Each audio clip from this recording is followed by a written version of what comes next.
que va a ocurrir es esa oscilación que ustedes ven ahí de los electrones. Esta esfera verde representa esa nube de electrones que oscila. Y esos electrones que oscilan se comen la energía que tiene esta luz. Cada vez que yo llego a una de esas partículas, entonces yo hago ese movimiento y entonces la energía que traía ahí se me quita de esta luz porque estuve haciendo mover a estos electrones. Quiere decir que a la salida yo voy a tener, digamos, partículas que van a estar, esa nube de electrones que va a estar oscilando para un lado, para el otro, para un lado y para el otro, que también me va a generar una cierta luz. Olvídense de esa ecuación.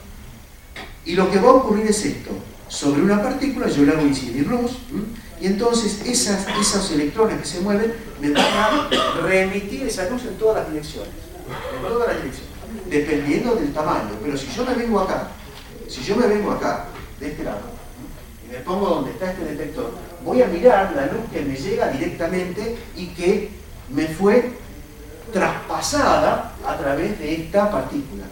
Pero si la partícula me chupó esa energía, hay una parte de la energía que yo no la voy a ver. Y si esta luz, en lugar de pensar que es una luz como está dibujada ahí de color rojo, yo le mando una luz verde y mido cuánta cantidad de luz verde sale, y después le mando una luz de color azul, otra longitud de onda, y mido cuánta luz sale, y después le mando una luz amarilla y hago lo mismo, puedo hacer un gráfico que me indique cuánta luz me fue absorbida en función del color. Y en función del color, acuérdense que cada color le corresponde una longitud de onda y es una energía. Y yo voy a conocer cuál es la banda de energía que esa oscilación de electrones me absorbió. Esa oscilación de electrones es lo que normalmente se llama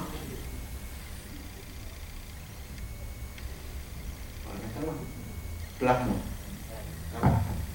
Esa palabra ahí es la oscilación de esos electrones que están oscilando, se llama plasmón.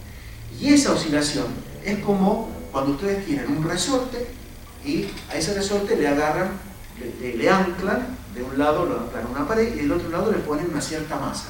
Lo estiran y el resorte ¿qué hace? Oscila. Va y viene. Pero si le cambian el resorte y le ponen un resorte más duro y le ponen la misma masa, el resorte va a oscilar más rápido, con más energía. Y si le ponen un resorte medio blandengue, entonces el resorte va a oscilar más despacito. Entonces, esa oscilación que está ahí también depende de qué tan agarrados estén los electrones y de cuál sea el tamaño de esa partícula que está ahí. Entonces, si uno conoce todas esas relaciones a través de esas ecuaciones que están ahí,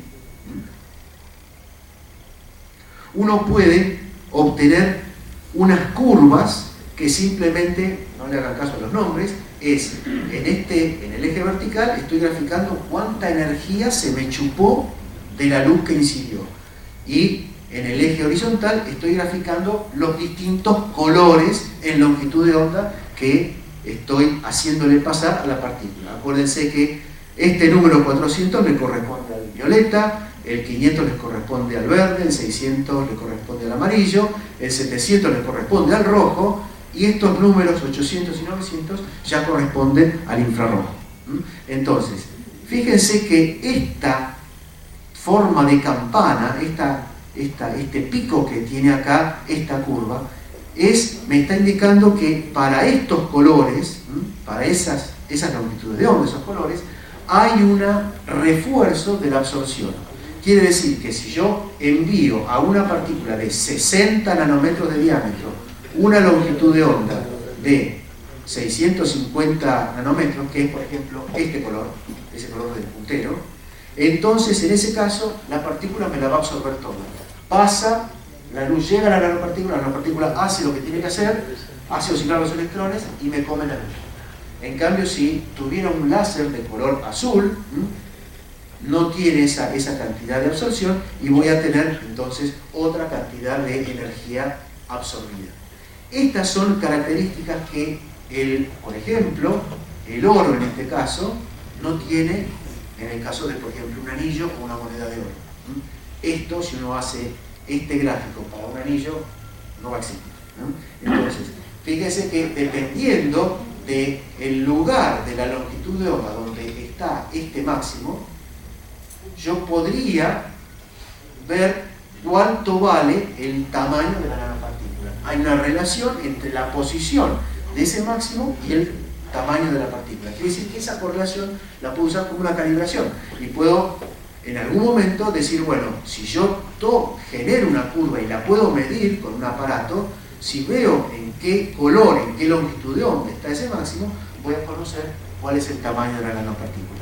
Sin necesidad de verla, sin necesidad de ir a un microscopio y verla. ¿Por qué? Porque los microscopios ópticos comunes pueden no ver, seguramente no ven estos tamaños, pueden llegar a ver solamente células. Acuérdense que las células están en el orden de los 10 micrones. Pueden llegar a ver en microscopios ópticos muy potentes 1 micrón, pueden llegar a ver una bacteria. Pero acuérdense que esto estamos como 1000 veces por abajo de la bacteria, no lo ven ni loco. Lo único que puede ver una partícula de este tamaño es lo que se llama un microscopio de electrónica. Un microscopio electrónico sí lo puede ver, pero claro, la diferencia es que sale unos $500.000. En cambio, el microscopio óptico es bastante menor. Y este sistema es mucho menor en cuanto a precio. Bueno, ¿cómo se generan las nanopartículas, por ejemplo, de oro o de cualquier otro metal? El método más común o el más utilizado es síntesis química, como hizo Faraday. Mezclo una cierta cantidad de un compuesto, otra cierta cantidad de un compuesto, caliento, agito y después me empiezan a aparecer en el precipitado una cierta coloración y puedo ver las partículas. Ahora, ¿qué es lo que está ocurriendo? En el caso ese del precipitado químico, se mezcla una molécula que tiene 4 átomos de cloro y 1 de oro con sodio y otra molécula de citrato. Entonces, cuando uno le aplica calor a eso y lo agita, se empiezan a separar. El átomo de oro empieza a vagabundear por ahí, se separa el sodio y el citrato y entonces se empieza a formar cloruro y sodio. Cloruro de sodio que es sal. Y el átomo de oro queda solito por ahí, bueno, ahí faltaría otro átomo de oro que venga por acá, y cada atomito de oro después empieza a juntarse con otro átomo de oro. Y estos átomos de esta otra molécula empiezan a rodear a todos esos átomos de oro que se están formando, que es lo que después va a formar la nanopartícula. La nanopartícula es simplemente el rejunte de esos átomos de oro. Por supuesto que hay toda una teoría, no lo vamos a ver ni loco por ahora, de cuando esas moléculas estas de citrato de color naranja empiezan a encapsular a esos átomos de oro y me forman la nanopartícula. Pero los químicos son muy inteligentes, ellos tienen formas de determinar, decir, bueno, si yo mezclo tanto de esto y tanto del otro y lo dejo, le doy tanta temperatura y lo dejo tanto tiempo, yo sé que me salen partículas de este tamaño, con lo cual logran generar partículas de un tamaño conocido y todas casi iguales. El problema que tienen es que además de generar las partículas iguales, les quedan en la solución final estas dos que están acá, que es cloruro de sodio. O sea, yo tengo partículas de oro en solución acuosa más sal. Y lo que yo quiero es la partícula sola, no quiero la partícula más sal ni ningún otro compuesto. Entonces, evidentemente, la síntesis química todavía le falta un poco. La otra forma de hacerlo es a lo bruto, calentar un pedazo de metal, de oro, de alguna manera, y después escupirlo, hacerlo pasar a través de una tobera, de tal forma que se enfríe. En ese caso, en la parte, digamos, de mayor temperatura, entonces se genera una especie de pluma caliente, se llama plasma, donde hay de todo. Están los átomos de oro solitos y están yendo a una cierta velocidad. Cuando la temperatura baja, los átomos empiezan a condensarse. Y esos átomos, al condensarse, empiezan a generar las nanopartículas. Por supuesto que esto se hace en una atmósfera, por ejemplo, de un gas inerte, neón, argón, uno de esos gases que no se combinan con nada, y esos átomos de oro, al chocar con esas otras partículas, se frenan, se enfrían, se juntan y se juntan solos. no con otras moléculas. ¿Cuál es el problema de esto? El problema de esto es que necesita un alto vacío, necesita un buen control de todo el sistema de calentado y de la tobera que lo envía a un lugar de mayor presión, y es complicado. Bueno, el sistema que usamos nosotros en el SIOP es un sistema de incidencia de un láser sobre un blanco del material que uno quiere, y ese material no está en el aire, sino que está en un medio líquido. ¿Qué se gana con esto? Lo que se gana es que ahora las nanopartículas generadas por la incidencia de ese láser sobre el medio líquido, sobre la muestra que está sobre el medio líquido, hace que las nanopartículas se queden en el medio líquido. Y el medio líquido, por ejemplo, puede ser agua pura, puede ser alcohol, puede ser cualquier medio que no genera otra cosa que no sean las nanopartículas. Con lo cual ganamos en la pureza del sistema que estamos tratando.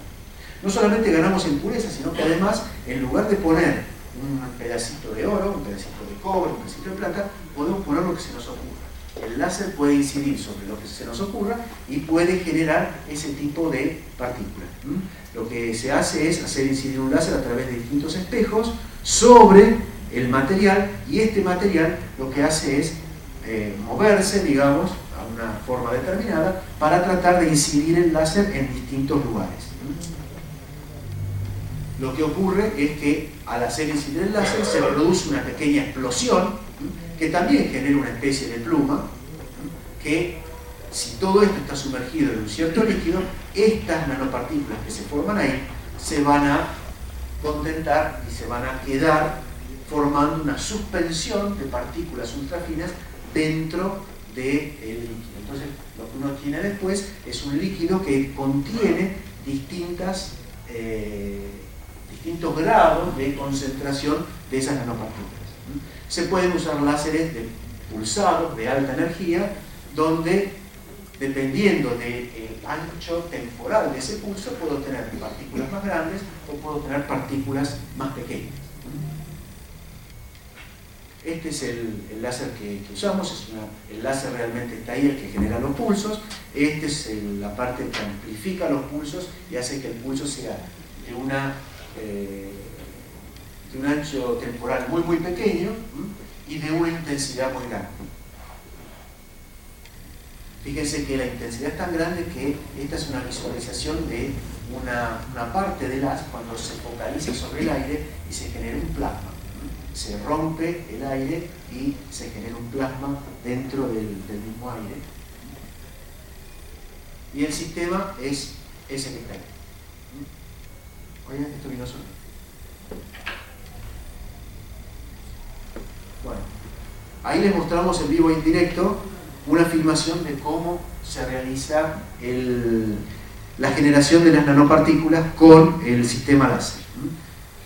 El láser está viniendo desde arriba y está incidiendo sobre un pedazo de cobre que está metido adentro de un líquido. Entonces, ese blanco que está ahí es la visualización del láser cuando se enfoca sobre la superficie superior del bloque este de cobre, y fíjense que de a poco el líquido se va tornando cada vez más marrón. Lo que está ocurriendo es que esa nube que ustedes están viendo ahí, que se está formando dentro del líquido, son las nanopartículas que se van formando. Si uno en algún momento, esto dura como 8 minutos, no lo vamos a ver los 8 minutos porque es bastante aburrido, pero fíjense que a medida que el láser va caminando a través de toda la muestra, en realidad el láser está fijo, lo que camina es la muestra, el líquido se va poniendo cada vez más negro, más oscuro, más oscuro. Claro, en algún momento se va a poner tan oscuro que ustedes, si lo dejo pasar, no van a llegar a ver esta luz, porque también hay un problema de que hay tantas nanopartículas que la luz del láser empieza a ser absorbida también por las nanopartículas. Entonces hay un momento en que esto se debe cortar y se debe empezar a generar otra vez. Lo que uno tiene al final de este proceso es un líquido, en este caso creo que era agua con un alto grado de pureza, pero donde lo único que tiene adentro son nanopartículas en este caso de cobre. Si uno en lugar de cobre le pone un pedacito de oro, o un pedacito de plata, o un pedacito de platino, o un pedacito de hierro, como en ese caso de este frasquito grande que está ahí, uno genera nanopartículas del material que sea.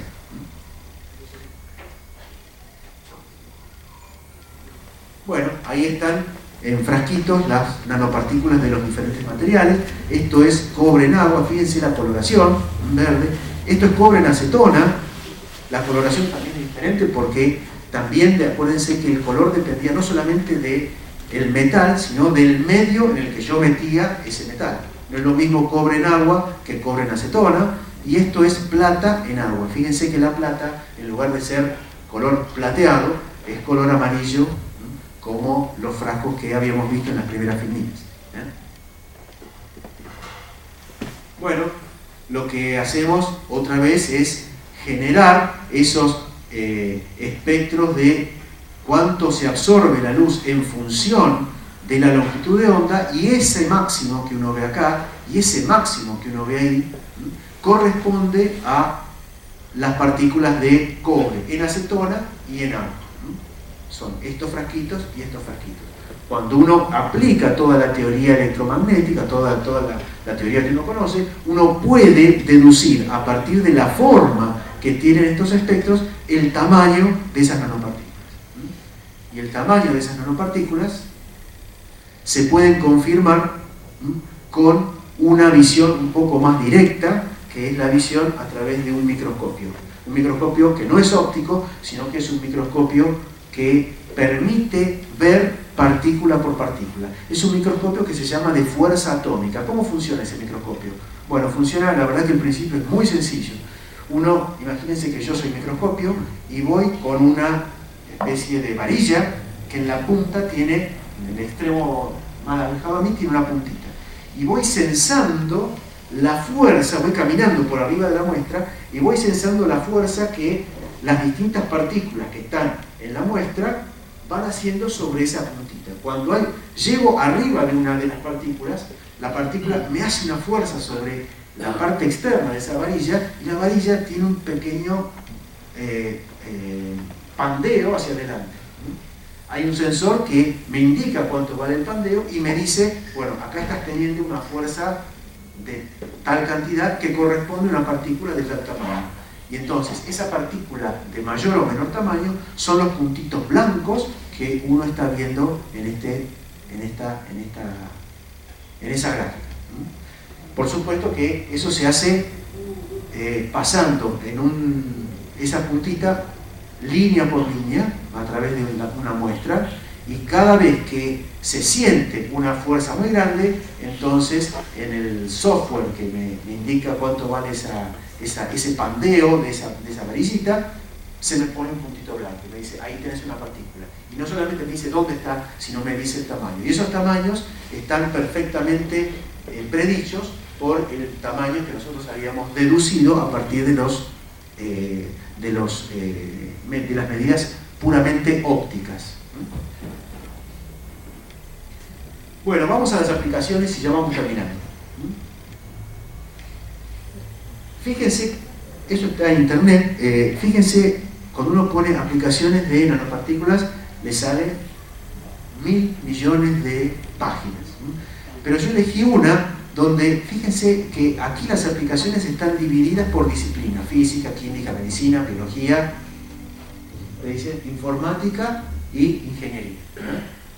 Y fíjense que, por ejemplo, en física, porque estoy en casa, se aplica a sólidos, semiconductores, cuántica, nanotubos.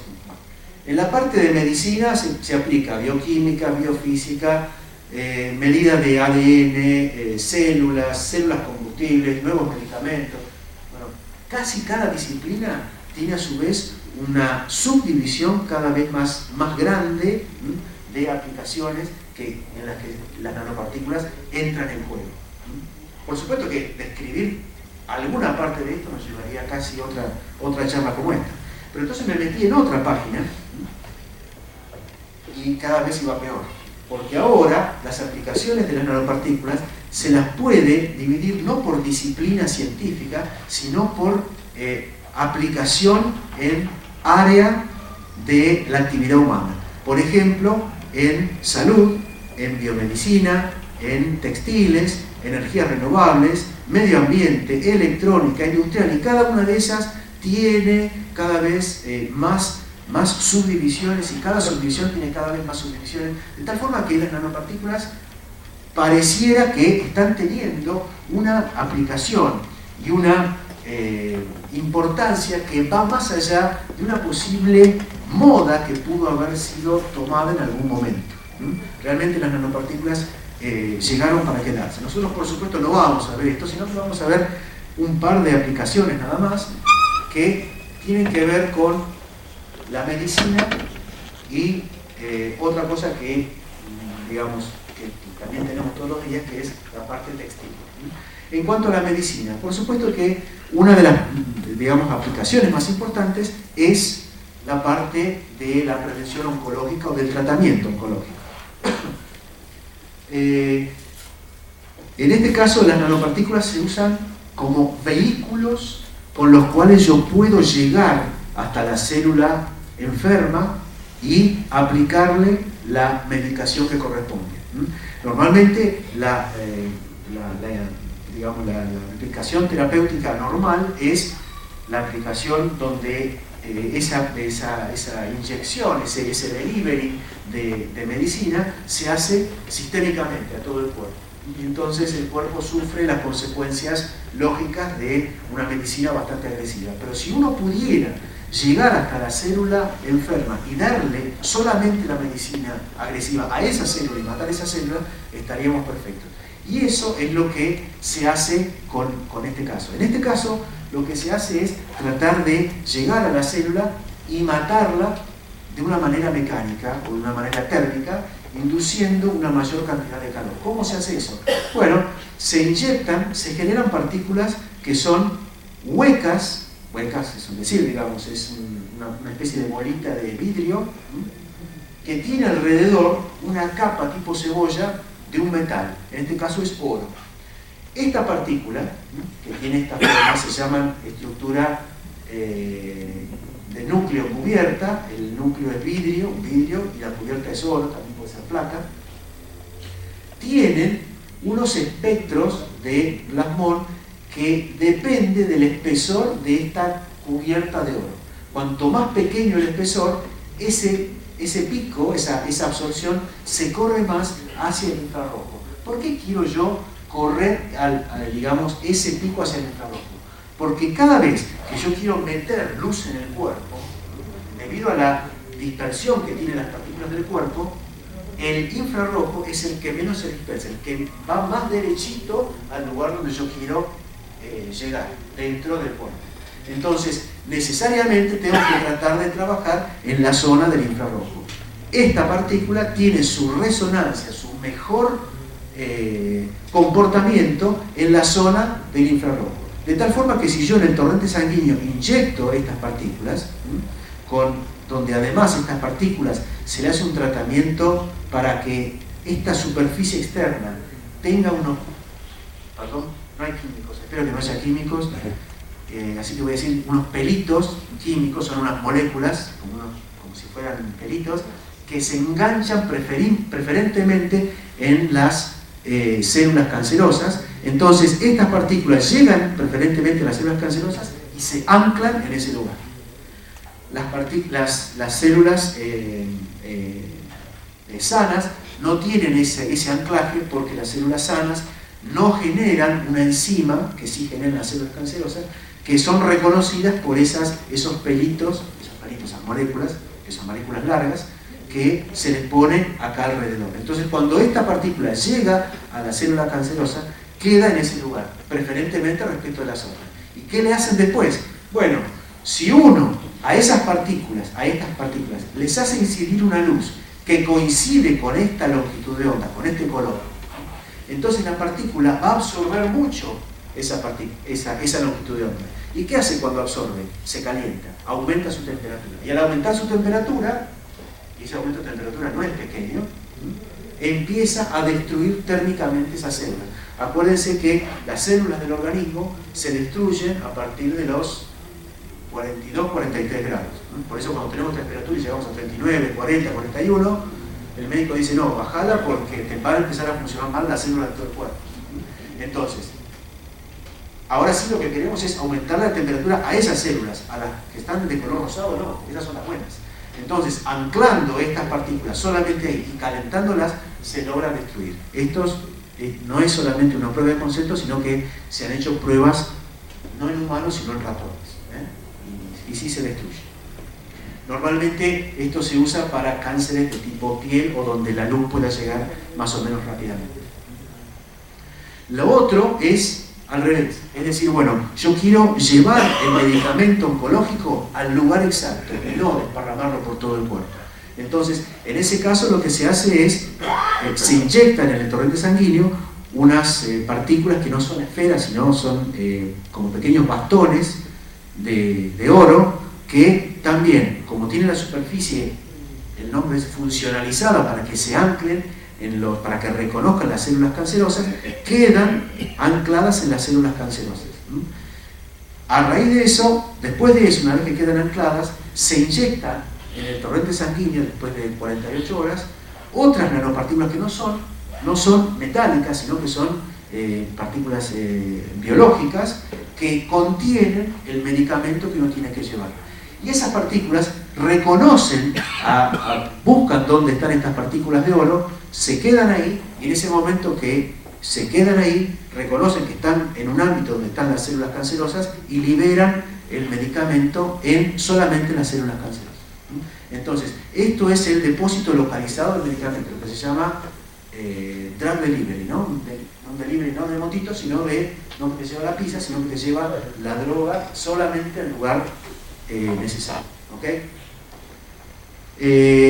Eso se hace con nanopartículas de oro. La plata, desde hace mucho tiempo se conoce que tiene propiedades bactericidas. La plata en tamaños pequeños tiene la propiedad de adherirse a las bacterias y matarlas. Todavía no está muy claro por qué ocurre eso. Los antiguos sí lo sabían y preparaban pociones mágicas, como las de Asterix, donde la gente se tomaba lo que se llamaba plata coloidal, o sea, partículas pequeñas de plata en suspensiones acuosas. A veces funcionaba, a veces no. Muchas veces funcionaba, pero a veces no. Pensemos que la plata no deja de ser un metal pesado, y ese metal pesado tiene que pasar por el hígado, y si uno toma mucho de eso, el hígado se intoxica con también estos metales pesados. Pero cuando uno pone esas partículas pequeñas en el virus de HIV, el virus de HIV automáticamente se inhibe. Bueno, por supuesto que este trabajo de este investigador en Guerra en Estados Unidos está trabajando desde el 2005 en eso y ha hecho grandes progresos porque ha logrado controlar la reproducción del virus simplemente adhiriéndole partículas. En realidad él no adhiere las partículas, sino que las partículas se adhieren solas al virus. Se adhieren solas al virus porque le gusta algo que tiene el virus en la superficie, y en el momento en que la partícula se adhiere, libera iones son átomos cargados de plata que automáticamente matan al virus o por lo menos lo inhiben. Así que es un buen sistema para trabajar. Este es un ejemplo en el caso de el tratamiento por temperatura, cuántos grados se sube la temperatura a partir de los 36 grados, digamos, respecto del tiempo de irradiación de la luz. Fíjense que en el caso de tener nanopartículas de oro con una alta concentración, podemos llegar a una temperatura de 4 grados irradiando en esta longitud de onda un tiempo de alrededor de 400 segundos. Si las células cancerosas están cerca de la piel o tienen acceso a través de una fibra óptica, entonces es posible aumentar esa temperatura y solamente destruir esa parte. Fíjense que como contraste, esta curva celeste es simplemente agua. El agua sin partículas no sube su temperatura. Estamos hechos de agua, así que eso no lo sube. Bueno, la última de las aplicaciones es la parte textil. Digamos, elegí esta porque es una aplicación bastante novedosa y bastante común, en el sentido de que pareciera que esto está avanzando a pasos bastante rápidos y en algún momento vamos a tener, de hecho hay, no a la venta, pero hay textiles que ya contienen nanopartículas de plata y de oro y de platino. Este es un caso especial donde se hizo un desfile de moda donde esta chica está llevando